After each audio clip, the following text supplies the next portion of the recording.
আর প্রধানমন্ত্রীর বক্তব্যে তীব্র প্রতিবাদ মুখ্যমন্ত্রীর।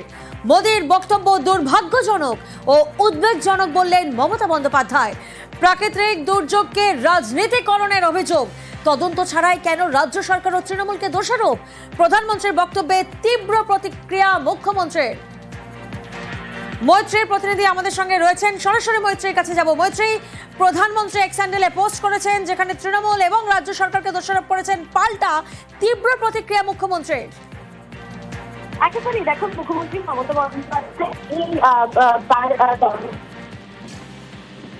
অত্যন্ত আনফর্চুনেট এবং খুবই চিন্তার যে প্রধানমন্ত্রী তিনি এই যে ন্যাচারাল ডিজাস্টারকে পলিটিসাইজ করছেন এবং বিশেষত যখন উত্তরবঙ্গের মানুষ একটি ডেভাস্টেটিং ফ্লাড নিয়ে তারা যুদ্ধে, সেই সময় যথাযথ ইনভেস্টিগেশনের বদলে তিনি রাজনীতি করছেন, সেই বক্তব্য রেখেছেন মুখ্যমন্ত্রী। এবং তার বক্তব্য যখন গোটা অ্যাডমিনিস্ট্রেশন এবং পুলিশ প্রত্যেকের রিলিফ এবং রেস্কিউ অপারেশনে ব্যস্ত, তখন বিজেপি নেতারা এফেক্টেড এরিয়ায় বড় সড়ো কনভয় নিয়ে তারা যাচ্ছে, সিকিউরিটি কভার নিয়ে, সেন্ট্রাল ফোর্সেস এর কভার নিয়ে তারা যাচ্ছেন। স্থানীয় যারা প্রশাসন রয়েছে তাদের কোনো পরামর্শ এবং তাদেরকে কোনো তথ্য না দিয়েই তাহলে এখানে স্থানীয় পুলিশ বা টিএমসি কিভাবে তাদেরকে সেখানে দোষী হতে পারে যদি সেখানে গিয়ে তাদের কোনো সমস্যার মুখে পড়তে হয়। তাহলে সার্বিকভাবে মুখ্যমন্ত্রী মমতা বন্দ্যোপাধ্যায়ের বক্তব্য যে একেবারে পর্যাপ্ত এভিডেন্স বা তথ্য প্রমাণ ছাড়াই তৃণমূল এবং পশ্চিমবঙ্গ সরকারকে দোষেছেন প্রধানমন্ত্রী, এবং কোনো লিগাল এনকোয়ারি বা অ্যাডমিনিস্ট্রেটিভ রিপোর্ট পাওয়ার আগে এটা রাজনৈতিকভাবে নিচুতার প্রমাণ দিয়েছে প্রধানমন্ত্রী, এবং সেটা কনস্টিটিউশনাল যে ক্ষমতা রয়েছে প্রধানমন্ত্রীর সেটারও তিনি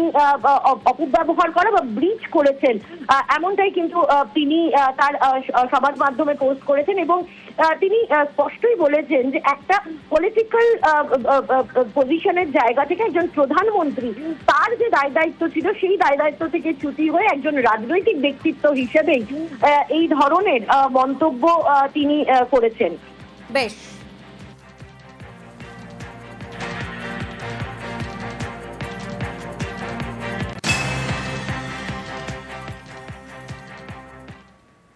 কোনো প্ররোচনায় পা নয়, বিধ্বস্ত এলাকায় সকলেরই যাওয়ার অধিকার আছে। নাগরাকাটার ঘটনায় নাম না করে বার্তা মুখ্যমন্ত্রীর।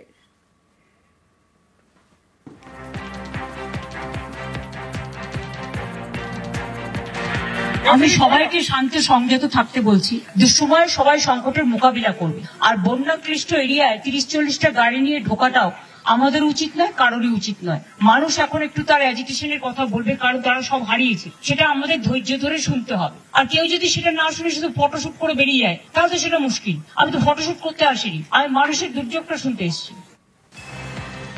সাংসদ বিধায়কের উপর হামলায় তুঙ্গে তরজা। যে হামলা হয়েছে পুরোটাই পূর্ব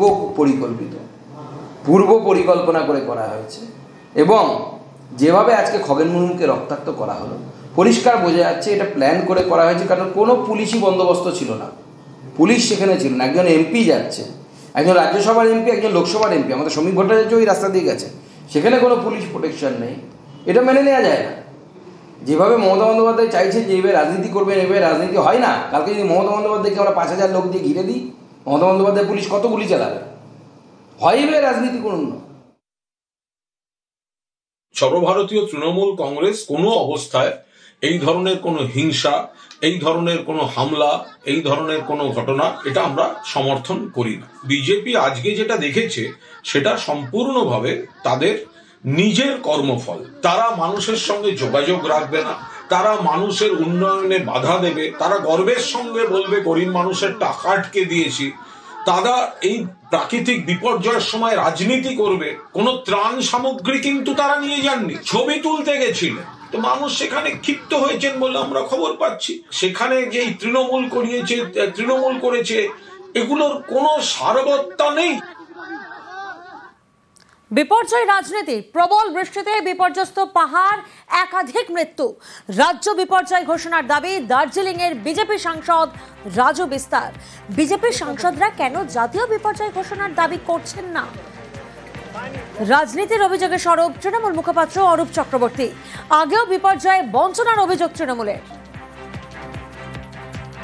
निवेदन करता हूं हाथ जोड़ के मुख्यमंत्री ममता बनर्जी से कि कृपया इस बार डिजास्टर घोषित करें, क्योंकि 5 साल में 2021 से 2026 तक का 6000 करोड़ का बजट है, जो SDRF NDRF फंड जिसको बोलते हैं। पहले स्टेट डिजास्टर घोषित करें, फिर नेशनल डिजास्टर की घोषणा की प्रक्रिया के लिए भी मैं ऑलरेडी निवेदन कर चुका हूं, लेकिन नेशनल तो तब करेगा जब स्टेट माने कि कुछ हुआ है। मुख्यमंत्री ममता बनर्जी इसको जरा डिजास्टर घोषित करें। केंद्र से जो कुछ भी लाना पड़ेगा मैं उसके लिए कटिबद्ध हूं, तैयार हूं। হঠাৎ করে বলছেন রাজ্য বিপর্যয় বলুক এটাকে। তারে আপনি তো রাজ্যের সাংসদ, আপনি দার্জিলিং এর সাংসদ, আপনি কেন কেন্দ্রীয় সরকারকে চিঠি লিখছেন না যে এটিকে জাতীয় বিপর্যয় হিসেবে ঘোষণা করুক কেন্দ্র?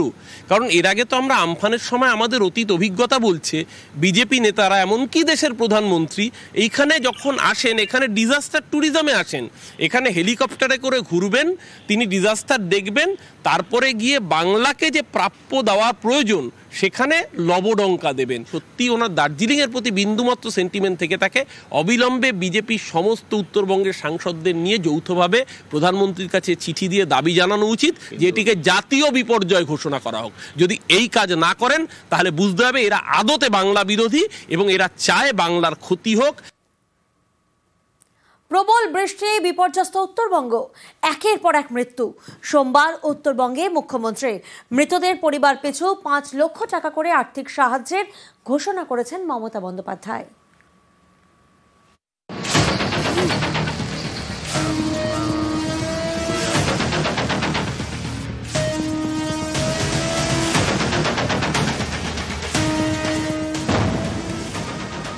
আমি এই পরিবারগুলোর জন্য যারা মারা গিয়েছেন 23 জন, তাদের প্রত্যেক পরিবারকে আমরা 5 লাখ টাকা করে, যদিও আমি জানি জীবনের বিকল্প কখনো টাকা হয় না, 5 লক্ষ টাকা করে কম্পেনসেশন দেওয়া হবে এবং প্রতি পরিবারের একজনকে স্পেশাল হোমগার্ডের চাকরিও দেওয়া হবে।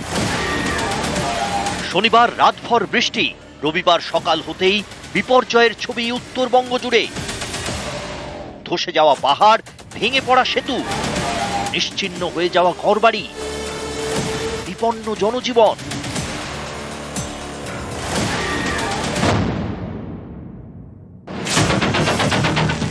পাহাড় প্রিয় বাঙালির অতি প্রিয় মেরিক, সেই মেরিক এখন ধ্বংসস্তূপ। ভেঙেছে সেতু, প্রাণ গিয়েছে অনেকে। ব্রিজ ভেঙেছে বিজনবাড়ি দুধিয়ায়, ধস নেমেছে পাহাড়ের একাধিক জায়গায়। জোড়বাংলো, সুখিয়া পকরি, মানেভঞ্জন থেকে 29 মাইল, সর্বত্রই এক ছবি। বিপর্যয়ের একই ছবি ডুয়ার্সেও। জলের তোড়ে ভেসে গিয়েছে অসংখ্য সেতু, জলবন্দী হাজার হাজার মানুষ, বিপাকে পর্যটকেরা। দার্জিলিং, কালিম্পং, জলপাইগুড়ি, আলিপুরদুয়ার এবং কোচবিহার, উত্তরের এই 5 জেলার বিস্তীর্ণ এলাকা বিপর্যস্ত। বিপর্যয় রেহাই দেয়নি বন্য প্রাণীদেরও। জলদাপাড়া, গরুমারায় ভেসে গিয়েছে গন্ডার, বাইসন। প্রবল বৃষ্টিতে ফুসছে তিস্তা, তোরসা, জলঢাকা, বালাসন। দুর্যোগে বিধ্বস্ত, একের পর এক মৃত্যু, বিপন্ন জীবন। কিন্তু কেন এমন হলো? কেন এত ক্ষয়ক্ষতি? আমরা এমন কোনো জায়গা বেছে নিচ্ছি যেটা একেবারে নীরব শান্ত জায়গা, এটা কিন্তু পরিবেশের ভারসাম্যগুলোকে নষ্ট করছে। নদীর মধ্যে গিয়ে একটা বাসস্থান তৈরি করার চেষ্টা করছে। হোমস্টেগুলো যেখানে তৈরি হয়েছে সেই জায়গাগুলো তো ভীষণ ভঙ্গুর, সেখানে তো গাছগুলোকে কেটে ফেলা হয়েছে। যখনই এরকম হরপাবান বা ক্লাউড বার্স্ট এগুলো হচ্ছে, তার ফলে কিন্তু মাটিগুলো ধুয়ে বেরিয়ে যাচ্ছে। বুঝতে হবে যে বিষয়টা যে কোন অঞ্চলে আমরা নির্মাণ কার্যটা করছি, সেখানে কি ধরনের ইনফ্রাস্ট্রাকচার স্থায়িত্ব পাবে। নিউজ 18 বাংলা। দুর্যোগে বিপর্যস্ত